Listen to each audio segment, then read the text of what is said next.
এই ফুলের জীবনের সবকিছু মাটিতে পড়ে ধুলোয় মিশে যাবে এবার। আজ যেমন ওর শাশুড়িকে মাটিতে ফেলে নাচন দেখিয়েছি, কাল ঠিক এভাবেই ওই ফুলকে পায়ের তলায় পিষে দেব। তাহলে তো এখন আপনার মুখটা একদম সুইট সুইট করে নেওয়া উচিত। হ্যাঁ তাই ছন্দ, তাহলে অপেক্ষা করছিস কিসে? তাহলে মুখ সুইট করিয়ে দে, ওই তো বক্স সামনে। অভিনন্দন অভিনন্দন আমাদের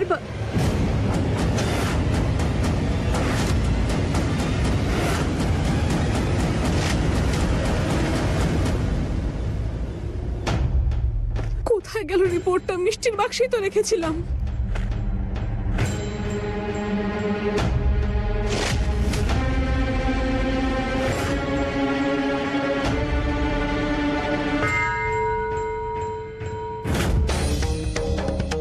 দীপিকা দিদি, কি হয়েছে? তুমি কিছু খুঁজছো নাকি? আমি সাহায্য করব?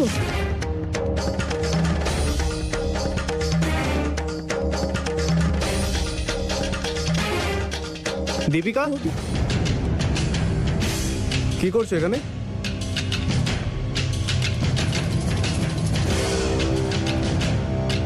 ওই আমি দেখছিলাম যে মিষ্টির বাক্স সবার জন্য আছে কিনা। চা করে দাও আমাকে।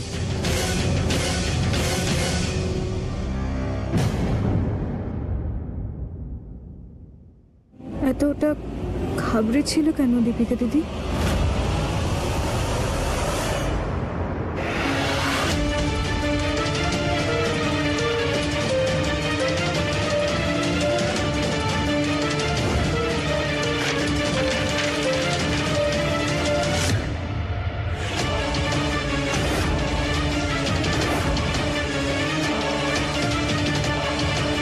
প্রেগনেন্ট?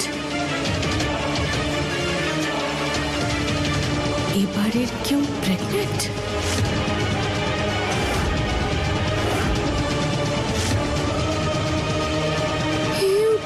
কি অবস্থা? স্মল কিন্নিমা এইবারে কে প্রেগনেন্ট হয়েছে? আমি আর সরস্বতী দিদি তো নিশ্চয়ই হব না। তাহলে এই বাড়িতে আর কে বাকি রইল? এই বাড়ির দুই বৌমা, দীপিকা বৌমা আর ফুল বৌমা।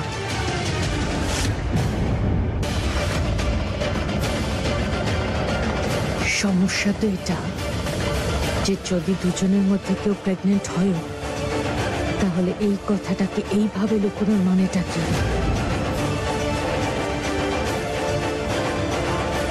আর তোকে আমি কতবার বলেছি যে এই বাড়িতে যা কিছুই হবে তুই আমায় খবর দিবি, আর তোর সামনে দিয়ে যদি হাতিও চলে যায় তাহলেও তুই বুঝতে পারিস না। হ্যাঁ, এই বৌমা,